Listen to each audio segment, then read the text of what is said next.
نحمده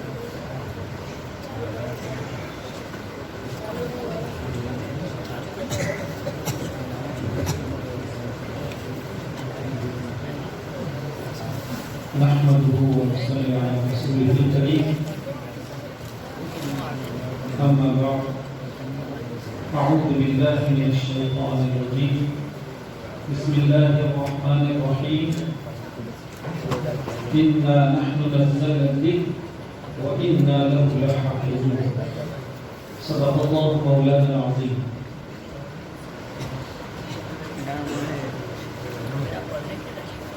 گرامی قدر قابل تعظیم و تکریم ارباب علم و کمال اصحاب مطالعہ علوم اسلامیہ کی حصول کی پاکیزہ نیتوں کے ساتھ فروغ کی اس باب درسگاہ میں تشریف لائے ہوئے پھر مہمانان رسول صلی اللہ علیہ وسلم،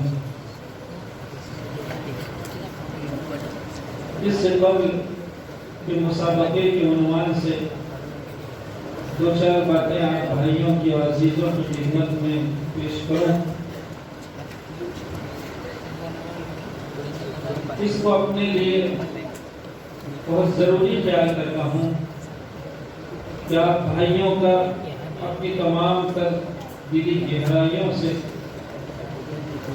شکریہ ادا کروں کہ آپ نے عمر میں بڑے اپنے بھائی کے ساتھ جس اکرام اور اخلاق کا ثبوت دیا ہے، اللہ تعالیٰ آپ کے اس حسن اخلاق اور آپ کی اس تقریب کے سلے میں اپنی شان آپ کو دارین میں بدلا عطا فرمائے۔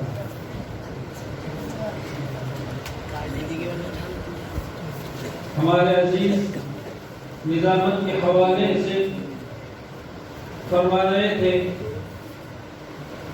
کہ سانسروت جیسی بستی مجھے اپنی تاریخ اور اپنے پچھلے دن یاد آ گئے جب میں فلاح دارین حاضر ہوا۔ عزیزوں، حقیقت واقعہ یہ ہے کہ گھر میں ایک ادارے میں بھیجنے کے لیے صحیح کپڑوں کا انتظام نہیں تھا۔ ایک موٹی سی چادر تھی جس سے کپڑے سلے تھے، اور اللہ تعالیٰ بہت ہی جزائے خیر عطا فرمائے۔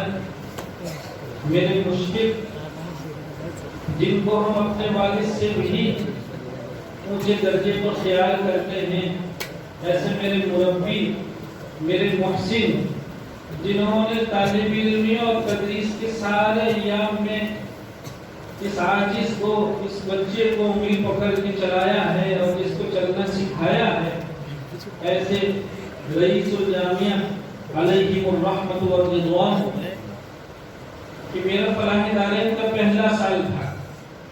سانسروت جیسی بستی سے فلاح دارین ہماری حاضری ہوئی تھی۔ حضرت میرے ساتھ ان کی فراست، ان کی بصیرت کو کیا کہیے، دنیا نے آپ کی فراست کا لوہا مانا ہے۔ ہمارا پہلا سال تھا، ہمارے پاس کفنی نہیں تھی، کرتا نہیں تھا۔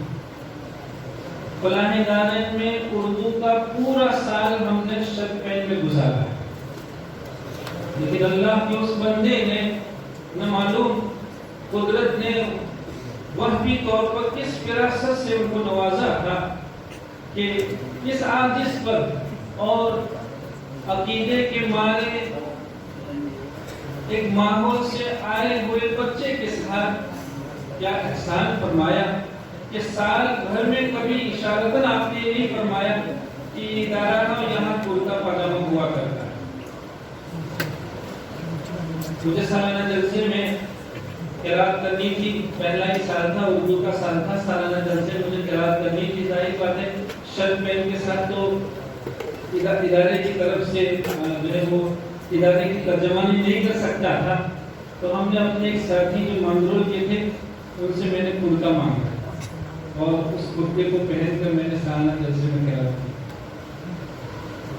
کیا لوگ ہیں جنہوں نے اپنی سوئی اولاد سے زیادہ دوسروں کی اولاد کو گلے لگا، ان کے لیے ہم کیا کہہ سکتے ہیں؟ اللہ تعالیٰ ان کو ہماری طرف سے اپنی شان بتاتا۔ میرے بھائیوں، دوسری ایک بات درست کریں کہ اعلان صدیقہ اور نظامت میں اس کو بہت تعجب کے ساتھ کہا گیا تھا کہ عقیدے کے فساد کی بستی سے آیا ہوا ایک جوان واقعہ یہ بات ہے، لیکن اس کی پشت پر جیسا کہ ہم نے اپنے اساتذہ کرام سے سنا ہے کہ جب کوئی بندہ کسی عالم دین کی خدمت کرتا ہے تو اللہ تعالیٰ اس کے خاندان میں، اس کی نسلوں میں اہل علم پیدا فرماتا ہے۔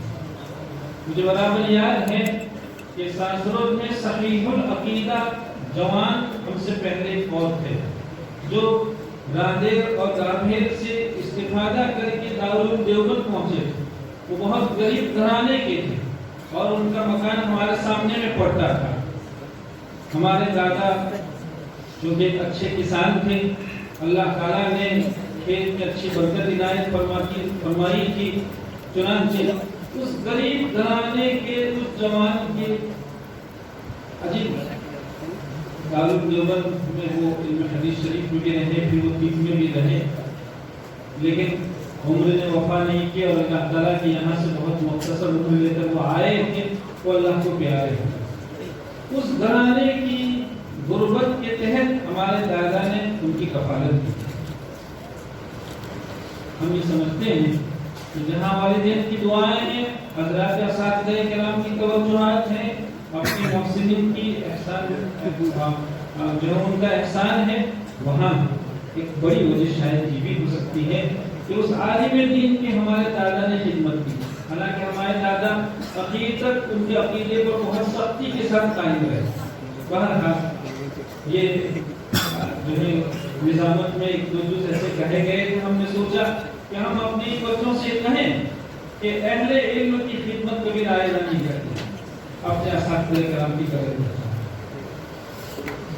جہاں تک مسئلہ مسابقے کا ہے، ماشاءاللہ ابھی جو نشست ثانی تھی جس میں ایسا محسوس ہوا کہ سوائے کوساڑی کے تو ہے نہیں، 5 میں سے 3 بچے تو کوساڑی کے اور حکم بھی دونوں کوساڑی، تو یہ نشست ثانی جیسے کوساڑی سے عبادت بن گئی۔ ماشاءاللہ مبارک ہو، آپ بچوں نے اپنے اساتذہ کی محنتوں کی بہت اچھے نمونے اس اسٹیج پر آ کر پیش کر کے اساتذہ کرام کی دعائیں دی ہیں، ان کے قلوب میں آپ نے جگہ فرمائی ہے۔ ہم آپ کے علم و عمل میں برکت کے لیے دعا کرتے ہیں۔ میرے بھائیوں،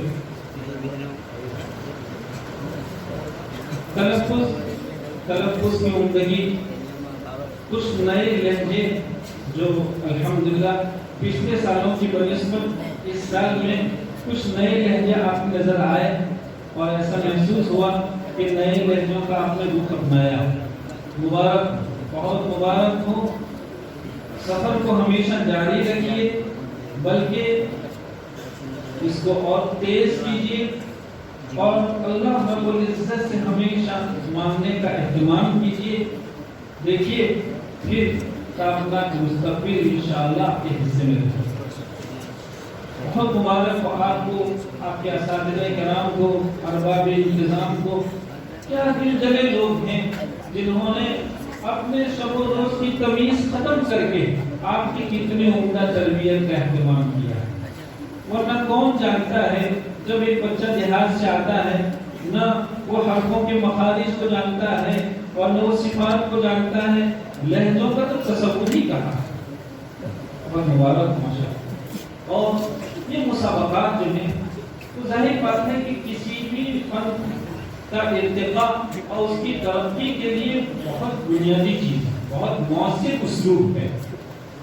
سرکار دو عالم صلی اللہ علیہ وسلم نے گھوڑ دوڑ میں مسابقہ کروایا، چونکہ وہ معرکے، جہاد اور جنگوں کا زمانہ تھا، اسلام کی بالکل ابتدا تھی، لہذا مجاہدین اور جو ہیں وہ جنگ میں جانے والے گھوڑے اور گھوڑے سوار عمدہ قسم کے لوگوں کی بڑی ضرورت تھی، تو آپ صلی اللہ علیہ وسلم نے گھوڑدوڑ کے فن کو ترقی اور جلا بخشنے کے لیے ان میں مسابقت کروائی، مسابقہ منعقد ہوا، اور پھر مسابقے کے منعقد ہونے کے بعد اول نمبر پر آئے شخص کو اللہ کے رسول صلی اللہ علیہ وسلم کے یہاں یمن سے بہت قیمتی پھلے آئے تھے، اول نمبر کو 3 پھلے بطور انعام کی عنایت کی، دوسرے نمبر پر آنے والے کو 2 پھلے عنایت فرمائے، اور تیسرے نمبر پر آنے والے کو 1 پھلا، اور صرف ہماری آپ کی طرح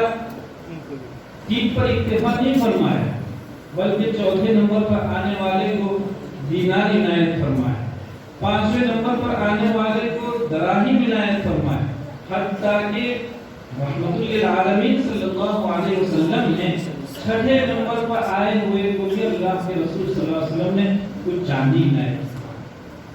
یہ مسابقت کا جو اسلوب ہے وہ کسی بھی فن کو نکھارنے کے لیے اور اس کی باریکیوں تک پہنچنے کے لیے، اور قدرت نے کچھ لوگوں کے حصے میں وہبی طور پر جو جوہر عنایت فرمائے ہوتے ہیں ان کے عمدہ جوہروں سے استفادہ اور ان کو دیکھ کر بہت اچھا رنگ پکڑنے کے لیے یہ مسابقے بہت مؤثر طریقہ ہے۔ دنیا میں آپ دیکھیں گے کہ چاہے فٹ بال ہو چاہے کرکٹ ہو، جتنے بھی کھیل ہیں مسابقت کے بعد ان میں وہ باریکیاں پیدا ہوئی کہ 25 سال پہلے جس کا کوئی تصور نہیں کر سکتا تھا، اب اس میدان میں بچہ بھی ان چیزوں کو سمجھنے لگا۔ الحمدللہ آپ بھائیوں نے مسابقت کی راہ اختیار کی، اور آپ کا یہ 25واں سال مسابقے کا ہے، بہت مبارک ہو۔ یہی وجہ ہے کہ الحمدللہ آج آپ کو دیکھ کر، آپ کو سن کر یہ ارباب فن بہت محظوظ ہوئے، ان کو آپ کی اور آپ کے اساتذہ کرام کی محنتوں کا بڑا اچھا احساس ہوا۔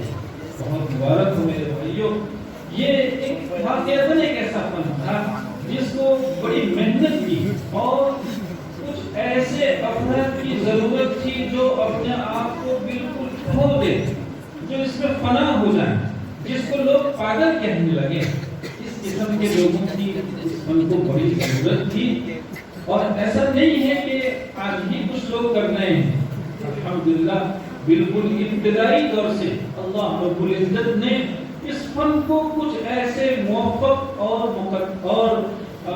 جو ہے وہ بہت مغتنم شخصیات اللہ رب العزت نے اس فن کی عنایت فرمائی کہ وہ آئے اور اس فن کے گیسوں کو انہوں نے سمجھا، اس کی تہذیب کی، اس کی تنقید فرمائی، چاہے وہ تلفظ کے انداز میں ہو یا چاہے من حیث الفن کتابیں ہوں۔ اور آپ ابھی سن رہے تھے ماشاءاللہ ہمارے ناظم جلسہ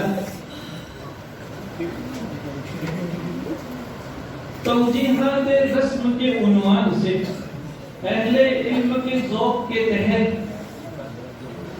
ایسا محسوس ہو رہا تھا کہ بہت مفرح القلوب نسخے پیش کر رہے تھے، ایک توجیہ سن کر کیسی فرحت ہو رہی تھی۔ یہ صرف اور صرف یہ واقعہ آپ بچوں کے سامنے اس لیے پیش کی جا رہی ہیں کہ یہ آپ کے بہت عمدہ مربی آپ کو اس فن کی اور وہ راہیں جس کی طرف ہماری آپ کی نظریں نہیں ہیں، وہ راہیں آپ کو دکھانا چاہتے ہیں، وہ دروازے کھول رہے ہیں، وہ چاہتے ہیں کہ ہمارے بچے اس بات کو بھی اپنائیں اور اس کا بھی رخ کریں، اور ارباب علم نے کیا کیا لکھا، کیسی کیسی چیزیں الحمدللہ ابھی آج بھی ہم دیکھ رہے ہیں کہ کیسے لوگ آئے اور کیا اولو العزم تھے، کیسی ہمت تھی۔ ایسا لگتا تھا کہ پاگل پنا اوپر چھایا ہوا تھا۔ شیخ علی محمد ضباع کے بارے میں ہم پڑھ رہے تھے کہ ایک موقع پر حرف ضاد کی ادا کی تحقیق سے متعلق جب مصر میں جب چرچے ہونے لگے اور بحثیں ہونے لگی تو مصر کے جامعہ الازہر کے شیخ نے شیخ علی محمد ضباع کو اس کی بحث کے لیے یاد فرمایا، تو تشریف لائے، اور آپ کو انداز ہوگا کیا لوگ تھے، کتابوں میں کیسے کھو جانے والے لوگ تھے، لکھا ہے کہ 2 مہینے میں حرف ضاد کی صحیEls ادا کے لیے 173 کتابوں کا مطالعہ کیا. 173 کتابوں کا مطالعہ. کیا تو انداز لگائیے ایک روز میں کتنی کتابوں کی طرف آپ کی مواجہت رہی ہوگی. اور یہ وہ شخص ہیں جو مصر میں اپنے زمانے میں سارے لوگوں کا مرجع خیال کیا کرتا تھا. وہ اپنی ساری مصروفیت کے ساتھ اتنی ساری کتابیں دیکھ رہے ہیں. اور شیخ علی محمد ضباح کی شخصیت پر تعجب سے اور اوپر تعجب اس پر ہے کہ یہ اپنے شیخ محمد متولی رحمۃ اللہ علیہ کے یہاں بہت نوعمری میں بچپنے میں معصومیت میں کسب فیض کے لیے گئے ہیں. تو شیخ محمد المتولی رحمۃ اللہ علیہ کی نگاہیں دیکھیے کیا نگاہیں تھی. انہوں نے اس معصوم میں موجود جوہر کو اتنا جلدی پڑھ لیا. حالانکہ لکھا ہے کہ شیخ علی محمد ضباح کو بہت لمبی عمر تک فن کی تکمیل تک کا موقع نہیں ملا شیخ محمد المتولی رحمۃ اللہ علیہ سے. وہ بالکل ابتدائی مرحلے میں ان کی شاگرد رہے. لیکن اس کے باوجود مصر کا اتنا بڑا محقق جن کو یہ کہا جاتا ہے کہ علامہ جزری رحمۃ اللہ علیہ کے بعد اگر کسی کو اس فن میں محقق کا لقب ملا ہوا تو شیخ محمد المتولی رحمۃ اللہ علیہ. وہ شیخ اس معصوم کے جوہر کو پڑھ کر اپنے آخری سانس میں اپنے اہل خانہ کو افراد خانہ کو یہ وصیت کر کے جا رہے ہیں کہ اس فن کی میری جتنی بھی کتابیں ہیں وہ جو ایک بچہ میرے یہاں پڑھنے آیا کرتا تھا جس کا نام شیخ علی محمد ضباح ہے وہ میرے انتقال کے بعد یہ کتابیں چنانچہ شیخ علی محمد ضباح دیکھیے اپنے شیخ کے انتخاب کی کیا لاج رکھتے ہیں کہ اس معصوم نے دیکھا کہ میرے شیخ نے ایک امانت میرے حوالے کی ہے تو وہ اس امانت کے باب میں کیسے بے چین رہے ہوں گے کہ دنیا نے شیخ محمد المتولی رحمۃ اللہ علیہ کے بعد شیخ علی محمد ضباح کو محقق کیا. اور اتنا بڑا شیخ جو اپنے اکابر اور اسلاف پر بہت سے مواقع میں نوٹس لکھ کر گیا, تحریر لکھ کر گئے ہیں. علامہ شاطبی رحمۃ اللہ علیہ نے بعض وجوہات کو جب بیان کیا تو شیخ لکھتے ہیں کہ شاطبی رحمۃ اللہ علیہ اس موقع میں طریق سے ہٹ گئے. جس سلسلے سے اختلافات کو بیان کر کے آ رہے تھے وہ سلسلہ یہاں باقی نہیں رہا. یہ اختلاف دوسری جگہ سے آتا ہے, بہت اچھی جگہوں یہ مل جانے کے لائق کچھ موقع شخصیات ہیں جس کا اللہ تعالیٰ انتخاب فرماتے ہیں. اللہ سے دعا کرنی چاہیے کہ وہ ذات جب ایسے لوگوں کو اور ان کی تقدیر اور ان کی قسمت میں اللہ تعالیٰ جب یہ ساری کامیابیاں اور سرفرازیاں اور امتیازات لکھ سکتے ہیں تو کیا اس کے خزانے میں سب ختم ہو گیا ہے؟ اس کے خزانے میں سب کچھ ہے اور وہ دینے پر ہر طرح قادر ہے. صرف یہ ہے کہ ہمیں اس سے لینے کی ضرورت ہے اور لینے کا سلیقہ چاہیے. بھیک کی ہمیں عادت بنانی چاہیے. میرے بھائیوں, علامہ شاطبی رحمۃ اللہ علیہ کیا شخصیت. مجھے شرم آ رہی تھی جب یہ محبتوں کا ثبوت دیا جا رہا تھا تو مجھے شرم آ رہی تھی. علامہ شاطبی رحمۃ اللہ علیہ کہ اللہ کے اس بندے حالانکہ بینا ہی نہیں تھی. ابھی ہم نے ایک جگہ سنا ہے کہ علامہ شاطبی رحمۃ اللہ علیہ نابینا ہے لیکن ولایت ان کی مسلم تھی. سارے لوگوں نے ان کو ولایت کے بہت اعلیٰ مقام پر بالاتفاق تسلیم کیا. کچھ لوگوں نے تو یہاں تک کہا کہ جب بیت اللہ وہ گئے, علامہ قسطلانی رحمۃ اللہ علیہ نے لطائف الاشارات میں اس کو لکھا اور ان کی سوانح لکھی ہے قسطلانی رحمۃ اللہ, اس میں بھی اس کا ذکر فرمایا. فرماتے ہیں کہ میں نے لوگوں کو یہ کہتے ہوئے سنا کہ اگر کوئی بندہ یہ چاہتا ہو کہ کسی ایسے شخص کے پیچھے نماز ادا کرے جس نے بچپنے میں بھی نہیں اور بچپن میں بھی اللہ کی کوئی نافرمانی نہیں کی تو علامہ شاطبی رحمۃ اللہ علیہ نے پیچھے نماز اتنا بڑا ہوا. یہی نابینا ہے.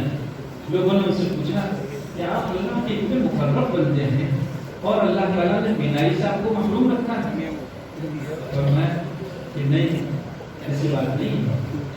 قدرت نے ظاہری بینائی وہ میرے حصے میں اپنی حکمت سے نہیں فرمایا, لیکن اس کے سلے میں کیا نعمت ملی ہے. فرماتے ہیں کہ دنیا میں جتنے لوگ بینا ہیں ان کو اپنی بینائی کو بچانے کے لیے، غلط راہ سے بچانے کے لیے، غلط استعمال سے بچانے کے لیے کتنے پاپڑ بیلنے پڑتے ہیں. 100 بار آدمی استغفار کرتا ہے پھر بھی نگاہ کی حفاظت نہیں کر پاتا ہے، اور نگاہ ابھی گئی نہیں کہ قلوب میں سیاہ نقطہ لگ جاتا ہے. کہا کہ دنیا میں جتنے بینا لوگ ہیں وہ اپنی بینائی کی حفاظت کے لیے کتنے مجاہدے، کتنے ریاضتیں اور کتنا استغفار اور کتنے آنسو بہاتے ہیں. اللہ تعالیٰ نے نگاہ اور قلوب کی پاکیزگی کے لیے، نگاہ کی وجہ سے قلوب میں جو گندگی آتی، ہم نے حضرت مولانا عبداللہ صاحب علیہ رحمۃ اللہ ایک مرتبہ ایک موقع پہ بہت اچھا شعر پڑھا تھا، دل کی نہیں تقسیم ممکن آنکھ کے ظاہر. دل کا قصور نہیں ہے، ممکن آنکھ کے ظاہر اس کی گڑبڑی، وہ جا کے نہ لڑکی یہ گرفتار نہیں. آنکھ کا مسئلہ ہے. کہا اللہ تعالیٰ نے قلوب کی پاکیزگی کے لیے میرے لیے انتظام. کیا شخص، کیا کتاب شافیہ، اللہ تعالیٰ نے کیسی ترقی عنایت فرمائی کہ اتنی صدیاں ہو گئی، سارے لوگ آج بھی ان کی اس کتاب، ان کی عبارت اور ان کی شعر گوئی اور اس میں جو عربی ادب ہے اور جو احادیث نبویہ صلی اللہ علیہ وسلم کی طرف جو اشارے ہیں، لوگ آج بھی ان کا لوہا مانے ہوئے. یہ الگ بات ہے کہ اندلسی کا ایک شخص پیدا ہوا. علامہ شاطبی رحمۃ اللہ علیہ کے انتقال کے 10 سال بعد اندلسی میں انہی کا ایک ہم وطن جن کا نام تھا محمد ابن عبداللہ بن مالک القاض، وہ آئے اور انہوں نے دیکھا کہ علامہ شاطبی رحمۃ اللہ علیہ کی شافعیہ کا اتنا شہرہ ہے. ایک نظم لکھا انہوں نے، حفظ المعانی فی اختصار حفظ الامانی. حفظ الامانی شافعیہ کا نام ہے. حفظ المعانی فی اختصار حفظ الامانی، ایک منظومہ، ایک قصیدہ تیار.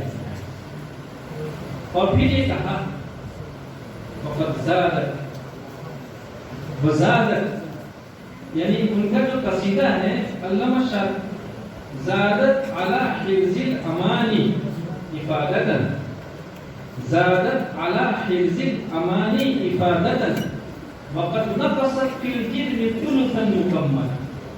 کہا شاطبی رحمۃ اللہ علیہ کے حفظ الامانی تو 1173 اشعار پر مشتمل، لیکن میرا یہ منظومہ صرف 1/3 حصے کا ہے. 1/3 حصے کا میرا یہ منظومہ شاطبیہ سے زیادہ اپنے میں افادیت رکھتا ہے. یہ ایک شخص دعویٰ کرتا ہے.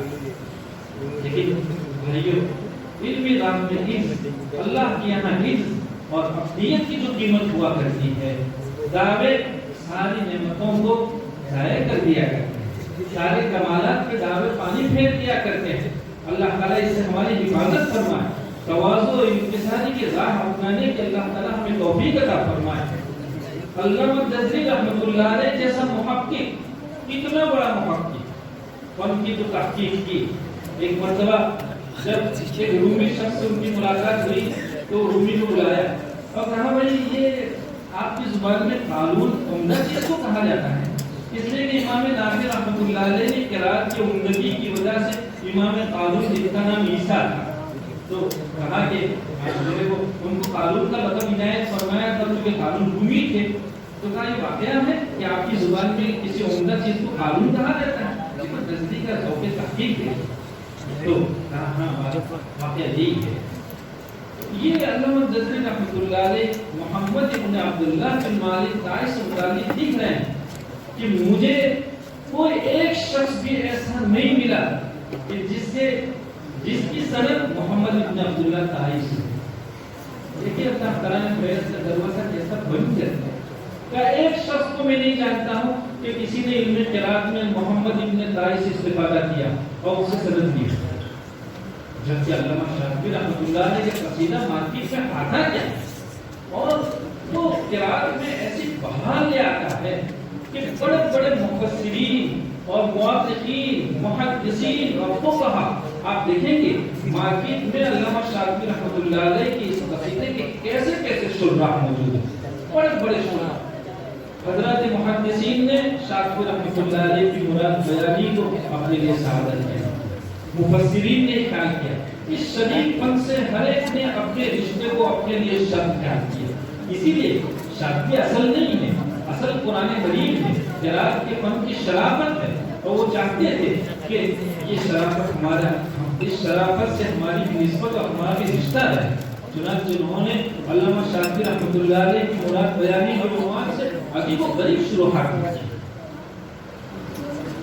اس لیے میرے بھائیو الحمدللہ بہت محترم اور نفوس قدسیہ اس فن کے ساتھ ہمیشہ رہے ہیں۔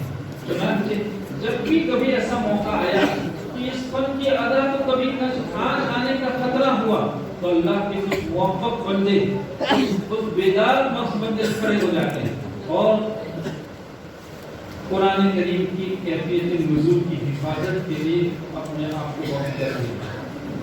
اور یہ تاریخ قرآن کی تاریخ میں آپ کو عجیب ابن شموس رحمۃ اللہ علیہ کتنے بڑے پائے کے عالم، کیسا بحر العلوم جن کو کہا جاتا ہے، کہ وہاں پر کہتے ہیں کہ میں جب ان کی خدمت میں پہنچا، وہ بیمار تھے، تو انہوں نے کہا کہ وہاں پر دیکھیے یہ پورا قطب خانہ ہے اور ہر فن کے لیے ایک ایک منزلہ ہے، کہ اس میں سے کوئی بھی کتاب اٹھا۔